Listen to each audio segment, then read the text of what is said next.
बिस्मिल्लाहिर्रहमानिर्रहीम। अस्सलाम वालेकुम। आप देख रहे हैं डीडीपी एनालिटिका। 2 रोज़ कबल दासू में एक बस हादसा हुआ।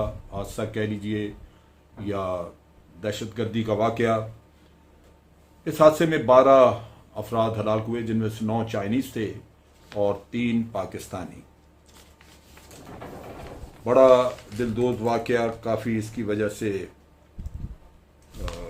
तनकीद, परेशानी और वाक़या भी चूँकि सीरियस है, इस वजह से इसके ऊपर काफ़ी सारी लेदे हो रही है। कन्फ्यूजन कैसे पैदा हुआ? इसमें कन्फ्यूजन है। कोई कह रहा है कि ये, कोई कहता रहा कि ये हादसा है, कोई कहीं से ये भी सदा आई कि ये एक टेररिस्ट एक्टिविटी है।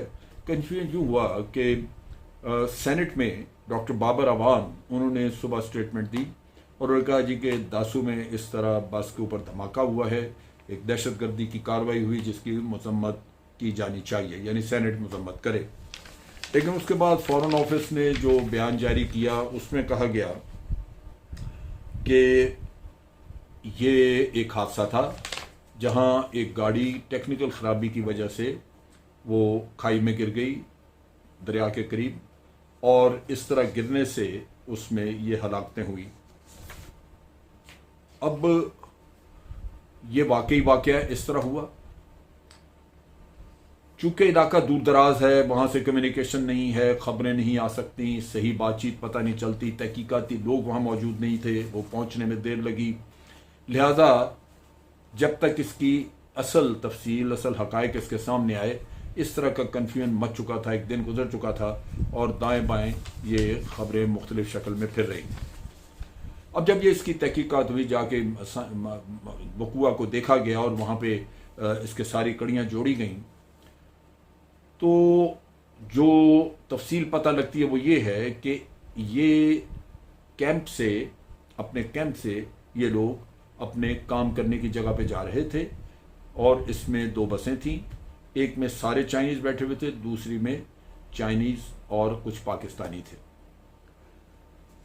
इस बस के करीब एक कार ने आके धमाका किया, जो कि इस बस को गालिबन नुकसान नहीं पहुंचा सका, और वो धमाके की वजह से ये बस ड्राइवर जो है ये डर गया और इसने कोई अपने, यानी वो घबराहट में गाड़ी आगे पीछे की तो वो गिर गई।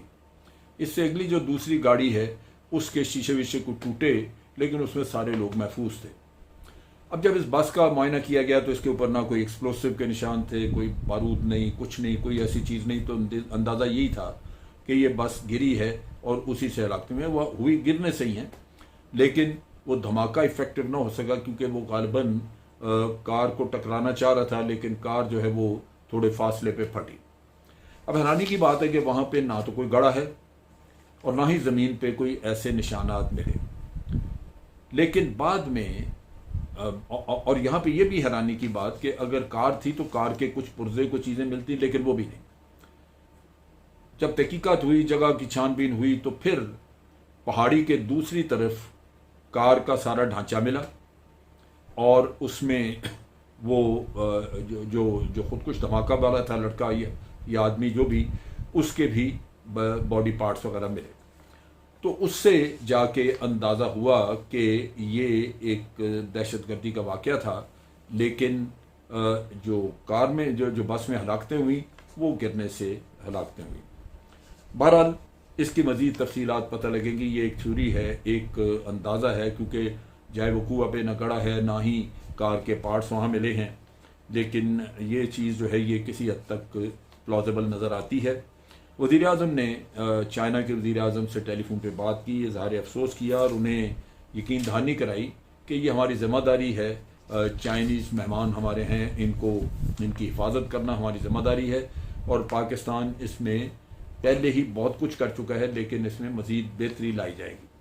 अब इस वाक़े में जो हक़ाइक़ में जो थोड़ी बहुत कमी नज़र आती है इसमें, जिसकी वजह से ये वाक़या हुआ, वो ये है कि अपने कैंप से जब ये जाते हैं अपने वर्क प्लेस पे, तो जो सड़क इस्तेमाल करते हैं वो वही सड़क है जिस पे कि आम ट्रैफिक जा रहा है, पब्लिक जाती है। अब वहाँ पे आके अगर कोई पब्लिक की गाड़ी पास से गुजरती है, वो पास कर जाती है, या कोई आके उधर करीब पहुँच के धमाका कर देती है, तो ये मुमकिन है, क्योंकि यहाँ पे उस ट्रैफिक को रोका नहीं जाता। अब इनके लिए या तो कैंप तक का कोई अलग रास्ता बनाया जाएगा, या ये कि इस रास्ते को उस वक्त तक बंद किया जाएगा जब तक कि ये गाड़ियाँ क्लियर नहीं हो जाती, लेकिन कोई मजीद हिफाजती इंतजाम किए जाएंगे।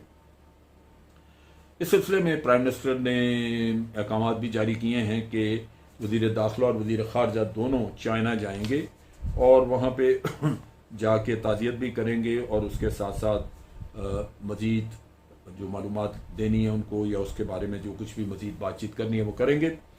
लेकिन ये मामला यहाँ रुका नहीं। चाइना ने अपनी एक 15 रुकनी टीम भेज दी है जो कि इस वाक़े की तहकीकात करेगी पाकिस्तानी हुकाम के साथ मिलके।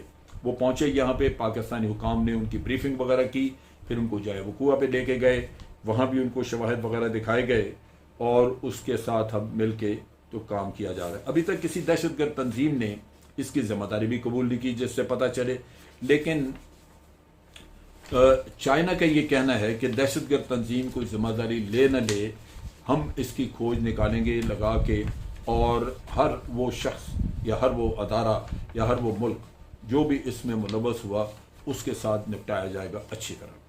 चाइना का एक सरकारी अखबार, चाइना का सरकारी अखबार जो कि चाइना के ही हुकूमत के व्यूज़ जो है वो बताता है, और उसमें उन्होंने ये लिखा है अदारिये में कि ये सिलसिला अब ख़त्म किया जाएगा, इस ग्रुप को ख़त्म किया जाएगा जिसने भी ये किया।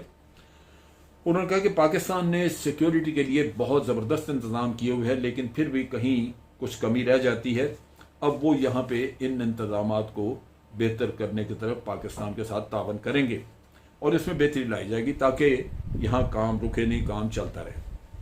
और अखबार ने यह भी लिखा कि जो कुव्वतें पाकिस्तान को नुकसान पहुँचाना चाहती हैं वो एक्टिव हैं, क्योंकि उनको पता है कि पाकिस्तान अपने चाइना के साथ ताल्लुकात को बहुत अहमियत देता है। पाकिस्तान समझता है कि ये ताल्लुकात बड़े अहम है पाकिस्तान के लिए, लिहाजा पाकिस्तान को ये इस चीज़ की सज़ा दी जा रही है कि वो चाइना के साथ ताल्लुक क्यों रख रहा है। लेकिन अखबार ने लिखा कि ये ताल्लुक कायम रहेगा, इस ताल्लुक को ख़राब नहीं होने दिया जाएगा। अखबार ने यह भी लिखा कि पाकिस्तान की अपनी जिम्मेदारी है, पाकिस्तान एक सॉवरन मुल्क है, वो अपने मुल्क में सारे इंतजाम कर रहा है, लेकिन अगर पाकिस्तान के पास वसाइल की कमी हुई या कुछ और उनको किसी किस्म का मटीरियल चाहिए हुआ तो चाइना वो हर चीज़ मुहैया करेगा ताकि पाकिस्तान इस ख़तरे का मुकाबला कर सके। उसके अलावा चाइना ने यह भी कहा कि पाकिस्तान की इमदाद के अलावा चाइना खुद भी इस मामले में कहीं पीछे नहीं रहेगा। चाइना पाकिस्तान के अंदर पाकिस्तान की हुकूमत की इजाज़त के साथ पाकिस्तान की मदद करेगा। अगर हुकूमत पाकिस्तान इस चीज़ की इजाज़त देगी तो पाकिस्तान के अंदर आके भी इन मामलात में मदद करेंगे। लेकिन उन्होंने कहा कि हमारे पास ये मिसाइल और ये चीज़ें किस लिए हैं? अगर 1000-2000 किलोमीटर दूर भी वो ग्रुप या दुश्मन हुआ जिसने ये काम किया या जो ये काम करता है तो उसको सजा दी जाएगी। उन्होंने कहा कि वक्त आ गया है कि अब चाइना दुनिया के सामने अपने आप को असर्ट करे, बताए कि हम अपना दिफा करना जानते हैं, हम अपने हकूक़ का दिफा करना जानते हैं। चाइना को इल्म है कि इसमें कौन सी कुव्वतें मुलव्वस हैं, कौन से लोग मुलव्वस हैं, लेकिन उन्होंने पब्लिकली इसका जिक्र नहीं किया। कुछ तहकीकात और शवाहिद की बुनियाद पे ये बात सामने लाई जाएगी। यहाँ पे ये बात समझने की ज़रूरत है कि पाकिस्तान हुकूमत ने CPEC का जहाँ तक ताल्लुक़ है उसके दिफा के लिए एक ख़ास सिक्योरिटी डिवीजन उसके लिए मुकर्रर की हुई है और वो बड़ा तनदही से अपना काम कर रही है। लेकिन बाज़ औक़ात जो नॉन CPEC हमारे प्रोजेक्ट्स हैं जिनका CPEC से ताल्लुक़ नहीं है और वहाँ पे सिक्योरिटी डिवीजन वाले लोग नहीं हैं, वहाँ इस किस्म का कोई वाक़या हो जाता है और इन वाक़यात को रोकने के लिए पाकिस्तान बड़ा सीरियसली गौर कर रहा है और मज़ीद इस पर काम किया जाएगा। मुझे पूरी तवक्को है कि इंशाअल्लाह ये सिक्योरिटी इतनी ज़बरदस्त और इतनी फुल प्रूफ होगी कि हमारे चाइनीज़ भाई जो है वो भी मुतमईन होंगे और इन एनी केस पाकिस्तान ने अपने आप को दहशतगर्दी से मुकम्मल तौर पे पाक करना है। दुश्मन के अज़ाइम खाक में मिलाने हैं, न सिर्फ खाक में मिलाने हैं, दुश्मन को जलील करना है, उसका मुंह काला करना है, और ये इंशाल्लाह होगा। आज के लिए इतना ही। अफवाज पाकिस्तान जिंदाबाद, पाकिस्तान पाइंदाबाद।